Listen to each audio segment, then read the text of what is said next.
दोस्तों, आप और मैं मंदिर किस लिए जाते हैं? आई नो बहुत ही स्टूपिड सा क्वेश्चन है, बट किस लिए जाते हैं?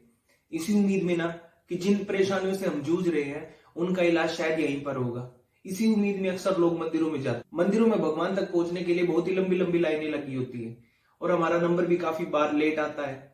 और तभी आप साइड में देखते हैं कि एक और लाइन लगी हुई है और बोर्ड भी लगा हुआ है जिस पर लिखा हुआ है वीआईपी दर्शन। आखिर वीआईपी दर्शन क्या है? आपको देखकर हैरानी जरूर हुई होगी कि एक तरफ इतनी भीड़ जिसमें नंबर आने के लिए हमें घंटों तक इंतजार करना पड़ता है और एक तरफ ऐसी लाइन जिसमें सीधे भगवान के दर्शन हो रहे हैं। क्या भगवान ने हम लोगों को अलग बुलाया है और जो दूसरी लाइन में खड़े हैं उन लोगों को अलग बुलाया है? क्या अंदर कोई डील हो रही है? और तभी हमें एहसास होता है कि ये लाइन तो वीआईपी दर्शन के लिए है और शायद आपने और हमने वीआईपी दर्शन के लिए फीस नहीं दी है, इसलिए हम उस लाइन में नहीं खड़े हैं। उस समय शायद हमें यही लगता है कि क्या भगवान के घर में जाने के लिए भी हमें फीस देनी होगी? क्या भगवान गरीबों को लेट देता है और अमीरों को जल्दी बुला लेता है?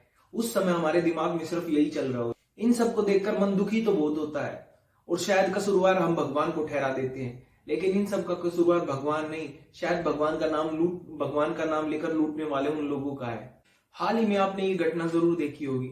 ये घटना है उज्जैन के महाकालेश्वर टेम्पल की। पहले आप ये देख लीजिए।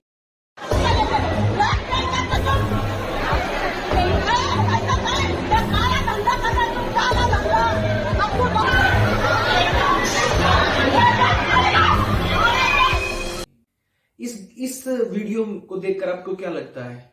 ये बूढ़ी महिला आखिर जोर जोर से चिल्लाकर ये क्यों कह रही है कि धर्म के नाम पर लूट मचाई जा रही है, धर्म के नाम पर लोगों को लूटा जा रहा है, वीआईपी दर्शन के नाम पर लोगों को लूटा जा रहा है? वीआईपी दर्शन सिर्फ अकेले उज्जैन महाकालेश्वर मंदिर में नहीं है, बल्कि भारत के हजारों मंदिरों में ऐसा हो रहा है।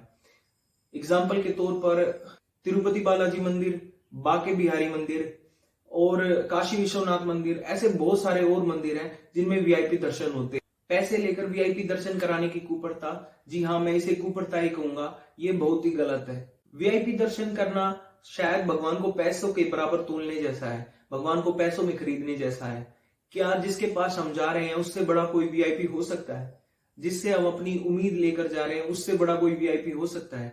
उसी के दर्शन के लिए हम वीआईपी लाइनों में लगते हैं, वीआईपी दर्शन कराए जाते हैं हमको। 24 मार्च 2022 को मद्रास हाईकोर्ट ने भी इस मामले में टिप्पणी अपनी कर दी है।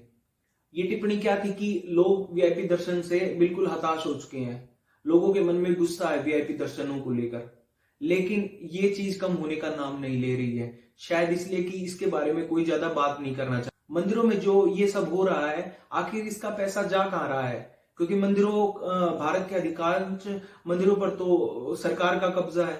सरकार मंदिरों से 60 से 70% आय को लूट कर ले जाती है, जो आप और हम दान करते हैं। सरकारी कब्जे के कारण ही मंदिरों से टैक्स वसूला जाता है।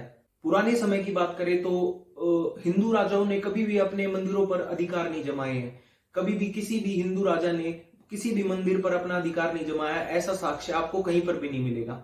हाँ, मुगलों के टाइम पर ऐसा हुआ था कि हमको कुछ कर देना पड़ता था, लेकिन हिंदू राजाओं के टाइम पर ऐसा बिल्कुल भी नहीं हुआ। लेकिन आजादी के बाद से ही हमारे मंदिर सरकार के कब्जे में है। लेकिन चर्च और मस्जिद क्यों नहीं है? क्या ये सवाल सरकार से नहीं बनता है? आप और मैं जो पैसा मंदिरों में चढ़ाते हैं उनका क्या प्रयोग हो रहा है?